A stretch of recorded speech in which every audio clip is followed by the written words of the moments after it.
ঘরে ও বোন এবং বোন জামাইকে শায়েস্তা করার জন্য যখন ঘরের কাছে গেছে, দূরের থেকে একটা আওয়াজ হযরত ওমরের কানের মধ্যে পৌঁছে গেছে। সুবহানাল্লাহ।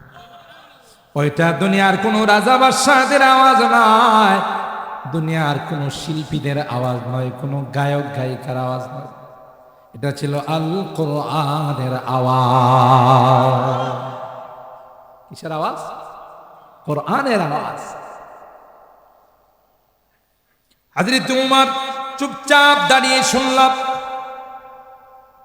আল্লাহ ডাক দেখে, ওমর এমন আওয়াজ তোমার কানে পৌঁছাই দিলাম, পৃথিবীর মধ্যে এত সুন্দর আওয়াজ আর হয় না। জিন জাতি আকাশ দিয়ে উড়ে যাচ্ছিল, আল্লাহর পয়গম্বরের কোরআনের তিলাওয়াতের আওয়াজ শোনার পর যাত্রা বিরতি করল। যাত্রা বিরতি করে আল্লাহর পয়গম্বরকে বলেন, কুল উহিয়া ইলাইয়া আন্নাহু ইসতামাআ নাফারুম মিনাল জিন্নি ফাকালু ইন্না সামি'না কুরআনান আজাবা। যাত্রা বিরতি করে পয়গম্বরকে বললেন, মুহাম্মদ জীবনে কত আওয়াজ শুনলাম, এত মধুর এত সুন্দর আওয়াজ জীবনে শুনলাম। সুবহানাল্লাহ।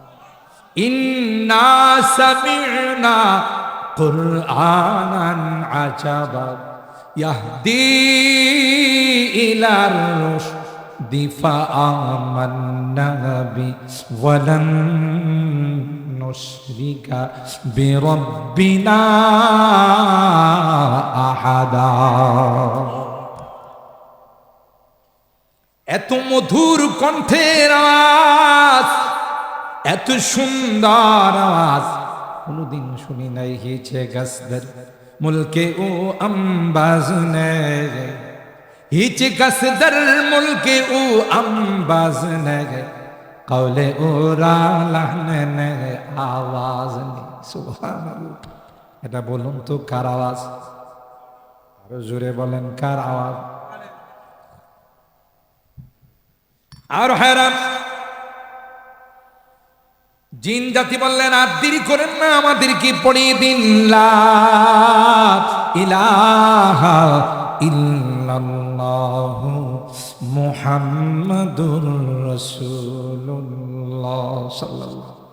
এরকমের কোরআনের আওয়াজ শোনার পর তিতাসপাড়া আলে ইহসান যুব সংগঠনের উদ্যোগে আয়োজন দেখবেন সকালবেলা কিছু বুদ্ধি জীব আছে, বুদ্ধি মানে বুদ্ধি জানোয়ার, জীবী না জানোয়ার, কথা কয় না। কিছু বুদ্ধি জানোয়ার আছে, এটি পরের দিন টকশোতে আইসা মেসেজ লিখবে, টকশোতে আইসা বলবে, গতকাল তিতাসপাড়ার শব্দ দূষণের কারণে রাত্রে ঘুমাইতে পারি। আর এখানে যদি মোটা সোটা কাউকে যদিও ওই বিদ্যুৎ বিক্রিকারী বেডিকে আর পাওয়া যায় না, কথা বলেন ঠিক না? আগে একসময় কোয়েশন না যে একটা সময় বিদ্যুৎ ফেরি করে বিক্রি করা হবে। বিদ্যুতের যখন লোডশেডিং শুরু হয়েছে, সব জায়গার বাড়িতে ভিড় জমাইছে, বিদ্যুৎ তো নাই, বিদ্যুৎ দেন, আমিও নাই, কথা বলেন ঠিক কিনা? এই জাতীয় কাউকে যদি দাওয়াত দিয়ে এখানে গানের আসর করা যেত, আর যদি মঞ্চের মধ্যে ওইটা বলতো যে খাইটটা যা ফাইটটা যা, তাইলে দেখতেন এটি শব্দ দূষণ হইত না। বোঝা গেল হের কলব নষ্ট হচ্ছে, কথা কয় না। এটির নাম হলো বুদ্ধিজীবী না, বুদ্ধি মানে বুদ্ধি জানোয়ার, হাইওয়ান। হুজুর আপনি হাইওয়ান করলেন, এত উচ্চ শিক্ষিত, ডিগ্রি মাপলে 2 কেজি হবে, হাইওয়ান কইছে এই জন্য হ্যাঁ কি পয়সা মুতে না দাঁড়ায় মুতে, কথা কয় না। আপনাদের এলাকার গরু বাছুর কি কোনোদিন দেখছেন পেশাবের সময় আসতে করে বয়ে গেছে, কথা কয় না দাঁড়ায় চালা, ঘাস খাইতেছে, খের খাইতেছে, একারই কথা কয় যে বাথরুমে যাইব, খানাটা একটু বন্ধ রাখি না, 2টা একসাথে চালা।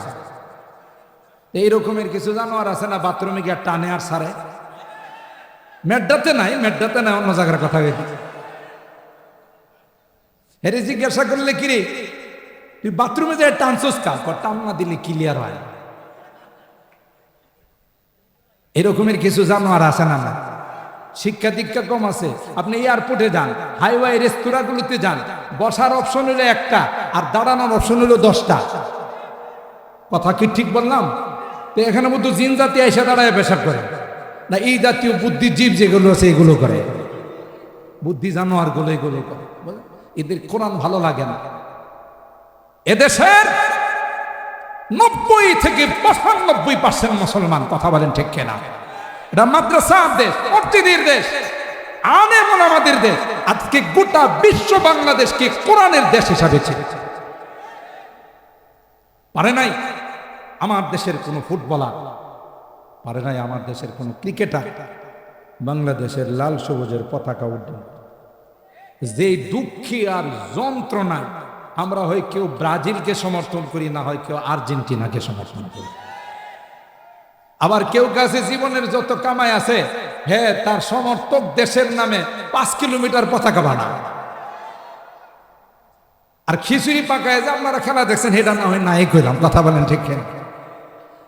কোন তো মনের দুঃখে আর যন্ত্রণায় যদি আমার বাংলাদেশের মানুষ সেমিফাইনালে যাইতে পারে, বাংলাদেশের সরকার ঘোষণা দিয়ে রাখে, ক্রিকেট বোর্ড এবং খেলার বোর্ড থেকে, ক্রীড়া পরিষদ থেকে ঘোষণা দেওয়া, যদি এদেশের কোনো ক্রিকেটার অথবা কোনো ফুটবলার সেমিফাইনালে যাইতে পারে, গুলশানে তাদেরকে 2 কাঠা বাড়ি দেওয়া। সেমিফাইনাল তো দূরের কথা, প্রথম রাউন্ডে আউট, কথা কয়। আর আমার দেশের কোরআনের হাফেজরা সব রাউন্ডগুলো অতিক্রম করে ফাইনাল রাউন্ডে গিয়ে 150-200 রাষ্ট্রকে পিছনে ফেলে বাংলাদেশের লাল সবুজের পতাকাকে উড্ডীন করে, কথা বলেন ঠিক কিনা? বাংলাদেশের সরকার কোন রকমের না পাইরা পচা কিছু গোলাপ ফুল দিয়া, বাসি গোলাপ ফুল দিয়া আর 2 লাখ টাকা দিয়ে আপনারা অভ্যর্থনা জানাইছে, কথা বলেন ঠিক কিনা? যেখানে 200-300 রাষ্ট্রকে পিছনে ফেলে আমার দেশের তাকরিম, নাজমুস সাকিব, তরিকুল, আবু তৌহিদ সহ যত ছোট ছোট হাফেজ মুআজ সহ গোটা বিশ্বের মধ্যে লাল সবুজের পতাকা উড্ডীন করছে, আমরা তাদেরকে সম্মান করতে জানি। ওয়া জামানা মুআজ্জাজ থে আমেলে কুরআন কর, हम खार जलील हुए हैं तारके कुरआन होकर, हम खार जलील हुए हैं तारके कुरआन होकर। जोरे बोलें ठीक किना? साहाबाए करम যারা মূর্তি দেবতার পূজা করত, যেই সাহাবীরা অন্ধকারে নিমজ্জিত ছিল, একটা গোষ্ঠী আর একটা গোষ্ঠীকে ওসিয়ত করে যাইত, প্রতিশোধ নিতে পারলাম না, তোরা নিবি। আল্লাহর হাবিবের চেহারা মুবারক একবার দেখতে দেরি হয়েছে, তাদের সব কিছু পরিবর্তন হইতে দেরি হয় না। जब हुस्न था उनका जलवानुमा, अनवार का आलम क्या होगा, हर कोई फिदा है बिन देखे दीदार का आलम क्या होगा। जिस वक्त में थे खिदमत में उनकी बू बकर उमर उस्मान अली, जिस वक्त में थे खिदमत में उनकी बू बकर उमर उस्मान अली, उस वक्त रसूल अकरम की, उस वक्त रसूल अकरम की दरबार का आलम क्या होगा। जब हुस्न था उनका जलवानुमा, अनवार का आलम क्या होगा, हर कोई फिदा है बिन देखे दीदार का आलम क्या होगा। अल्लाहु अकबर। রাসূল পাকের খিদমত করেছিলেন হযরত উমর, হযরত আবু বকর, হযরত উসমান ইবনে আফফান, হযরত আলী কাররামাল্লাহু ওয়াজহা, যাদেরকে খোলাফায়ে রাশিদিন বলা হয়। দুনিয়া থাকতেই আল্লাহ তাদের জান্নাতের টিকিট দিয়েছে। चाहे तू इशारों से अपने काया ही पलट दे दुनिया की, যিনি ইশারার মাধ্যমে দুনিয়ার মানচিত্র পাল্টাই দিতেন। কাফেররা দাবি করছে আপনি যদি সত্য নবী হয়ে থাকেন পূর্ণিমার চন্দ্রটাকে দুই টুকরা করে দেখা দেন। ইকতারাবাত সাআতু ওয়ানশাক্কাল কমর। সুবহানাল্লাহ, জোরে বলেন। শাহাদাত আঙ্গুলির দ্বারা ইশারা করছে আল্লাহ পূর্ণিমার চন্দ্রটাকে দুই টুকরা করে একটা জাবালে আবি কুবাইস, একটা জাবালে আবি কাইনুকার মধ্যে আল্লাহ ফালাই দিলেন। সুবহানাল্লাহ। चाहे तू इशारों से अपनी काया ही पलट दे दुनिया की, ये शान है खिदमतगारों की, ये शान है खिदमतगारों की, सरदार का आलम क्या होगा। जब हुस्न था उनका जलवानुमा, अनवार का आलम क्या होगा। हर कोई फिदा है बिन देखे दीदार का आलम क्या होगा। अल्लाहु अकबर। আল্লাহর হাবিব বলেন, মালিক খন্দকের যুদ্ধের জন্য খন্দক খুঁড়তে গিয়ে নামাজ পড়তে পারি না। সূর্যরে ইশারা কয়, সূর্যরে যাবি না, যতক্ষণ পর্যন্ত আসরের নামাজ আদায় না হবে ততক্ষণ পর্যন্ত তোর ডুবার পারমিশন নাই। আর জোরে বলেন, কার ইশারায় সূর্য থেমে রইল? আর জোরে কন।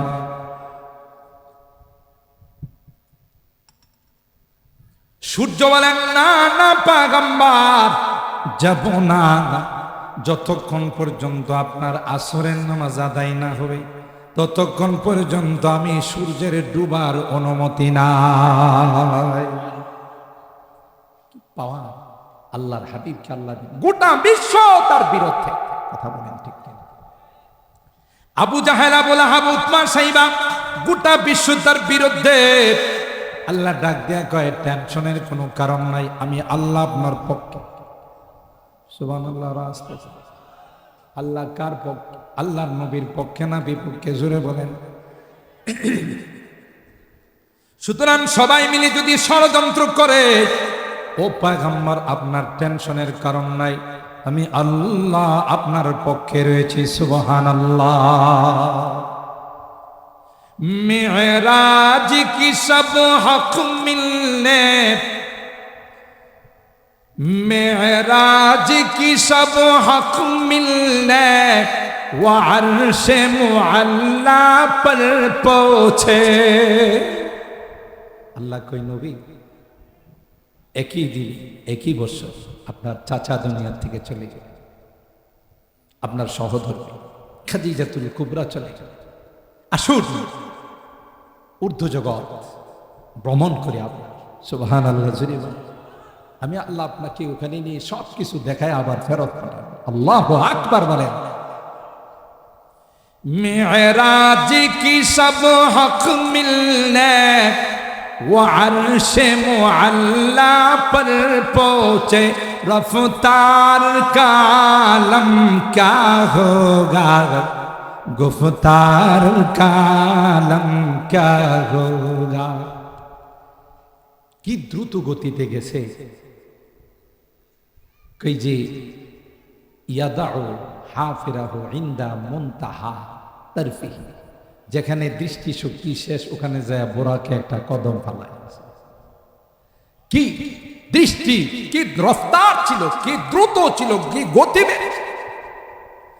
রফতার কা আলম ক্যা হোগা, গুফতার কা আলম ক্যা হোগা। সরাসরি আল্লাহর হাবিব আল্লাহর সঙ্গে ওই দিন কথা বলছেন, কিন্তু দেখেন দেখার শক্তি আল্লাহ দেয়, দেখবেন তো কিয়ামতের পরে। কথা বলেন ঠিক কিনা? सुनते हैं अरब के दर्रों पर अनवार की बारिश होती है। अरे মদিনা তাইয়্যিবার মধ্যে নূরের বৃষ্টি হয়। সুবহানাল্লাহ, জুরে কর। কিসের বৃষ্টি হয়? রহমতের বৃষ্টি হয়, নূরের বৃষ্টি হয়। কেন? ওখানে আমার নবী, আপনার নবী রহমতে আলম আল্লাহর হাবিব ওখানে শুয়ে আছে। সুবহানাল্লাহ, জোরে বল।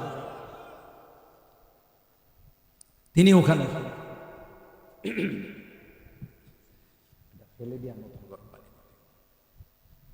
কই যে আমরা এই কথা শুনি, মদিনার জমিনে রহমতের বৃষ্টি হয়, নূরের বৃষ্টি হয়। কেন? ওখানে আল্লাহর হাবিব শুয়ে আছেন। সুবহানাল্লাহ, দাজ্জালের মতো এত পাওয়ারফুল, শক্তিশালী, গোটা বিশ্ব ভ্রমণ মেড্ডাইব না, তিতাসপাড়া মনে আইব,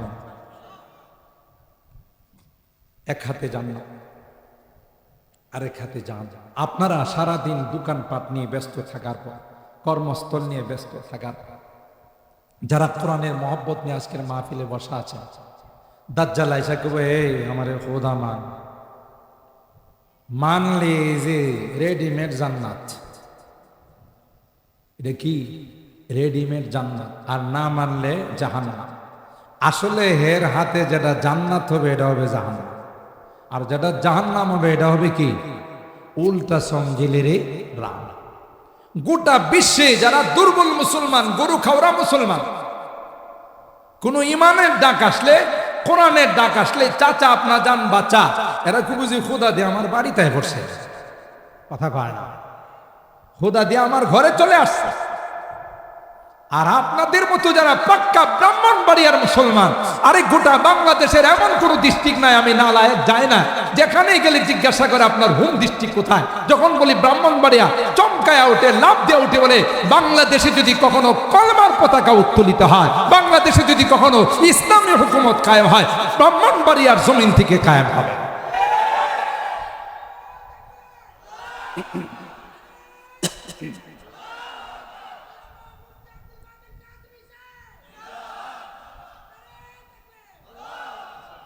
এদেশের মানুষ, এই ব্রাহ্মণবাড়িয়ার মানুষ বারবার দিনের জন্য নজরানা পেশ করেছে। কথা বলেন ঠিক কিনা? ফতোয়ার সময় নজরানা পেশ করেছে, ইবাদতের সময় নজরানা পেশ করেছে। কখনো যদি এই দাজ্জালের চালারা আসে, বাতিল নিয়ে তাদের প্রতিরোধ করার জন্য আমার এই যুবকরা প্রস্তুত আছে। কথা বলেন ঠিক কিনা? ব্রাহ্মণবাড়িয়ার মাটিতে শুয়ে আছেন ফখরে বাংলা। কি নাম? ফখরে, কি নাম? ফখরে বাঙ্গাল। শুধু ব্রাহ্মণবাড়িয়ার অহংকার নয়, গোটা বাংলাদেশের যিনি অহংকার ছিলেন। কথা বলেন ঠিক কিনা? মুরব্বীরা জানেন, আমি বড় হুজুর রহমাতুল্লাহর কাছ থেকে শুনছি, পাকিস্তান থেকে বড় বড় যাত্রীর কাদিয়ানি আসতো ব্রাহ্মণবাড়িয়া, যেহেতু কাদিয়ানিদের আঁকড়া ছিল। এখানে যে হের সেতে বড় বাঘ বৈশা রয়েছে, কথা কয় आयशा है अहंकार करा कोई तो मेरे फरीके मुकाबिल जो भी दावा करेगा मैं उसे रद्द करूंगा। বুঝেন না উর্দু? মুরব্বীরা তো বুঝেন, পোলা মানে না বুঝেন। স্বাধীনতার সময় কিছু উর্দু কইছেন না? এই যে পাঞ্জাবিরা যখন আইছে, আর এই নতুন স্বাধীনতা না, আগের স্বাধীনতার কথা কইতেছে। এরা মনে করছে যে নতুন স্বাধীনতা, এটা তো 24-এর স্বাধীনতা, আর ওইটা ছিল 71-এর স্বাধীনতা। কথা বলেন। তো পাকিস্তানি বাহিনী আইসা যারে পাইতো হেরে জিজ্ঞাসা করতো, কিয়া তো মুসলমান হ্যাঁ? কথা কয়, কিয়া তো মুসলমান হ্যাঁ? তখন আমরা বলতাম কি, হ্যাঁ মাই পাক্কা মুসলমান। কি বলতো? হ্যাঁ মাই পাক্কা মুসলমান হো। তো বলতো মুসলমান হ্যাঁ তু, তেরা কলমা বাতা। মুসলমান হয়ে থাকলে কলমা। বাঙালি কয় লা ইলাহা ইল্লা আনতা সুবহানাকা ইন্নী কুনতু মিনাজ জালিমিন। এ বাঙালি थोड़ा ही कलमा है, ये तो मुसीबत की दुआ है। তখন এরা বলতো, হানাদার বাহিনী বলতো, কিরে তোর কইলাম কলমা ভর্তি, তুই দোয়া ইউনুস পড়া শুরু করছো, বুঝেন নাই? এখন যে কে দোয়া ইউনুস পড়বো এটাও সমস্যা, কারণ যার বিরুদ্ধে দোয়া ইউনুস পড়বো হ্যাঁ দিতে যায় বই রয়েছে। কথা কন, এর বিরুদ্ধে যে দোয়া করবো, যে দোয়া ইউনুস পড়বো, ইউনুস মেয়ে বই রয়েছে আসল গতিতে। কথা কন, দোয়া ইউনুস করেও কোনো লাভ না। কথা কন, আল্লাহ বাঙালি থোড়াই কলমা है, ये तो मुसीबत की दुआ है। তখন বাঙালি বলতো, তুই क्या तुम मार रहा, गुली कर रहे, इसलिए मुसीबत के कलमे की बदले में मुसीबत की दुआ ही पढ़ दिया। तो आयशा बोलतो, मेरी फरीक के मुकाबिल जो भी दावा करेगा मैं उसे रद्द करूंगा।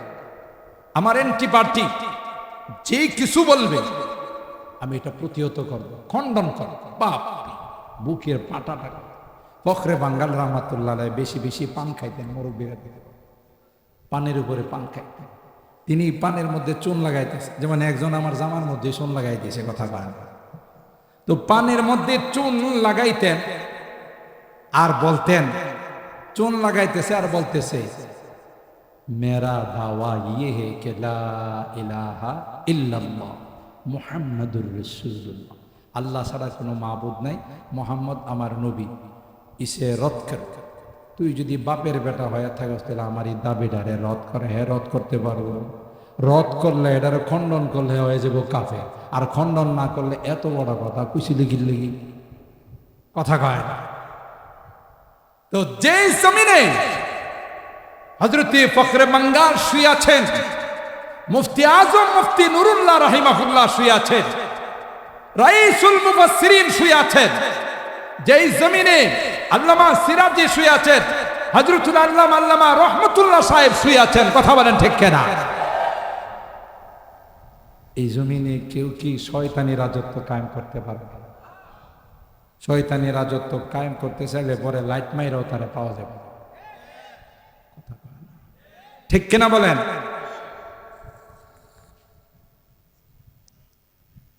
আপনাদের কষ্ট হইতেছে বেশি, হ্যাঁ? আবার বদদোয়া দিতেছেন না তো? আমি কিন্তু 12:30টাই শেষ করব ইনশাআল্লাহ।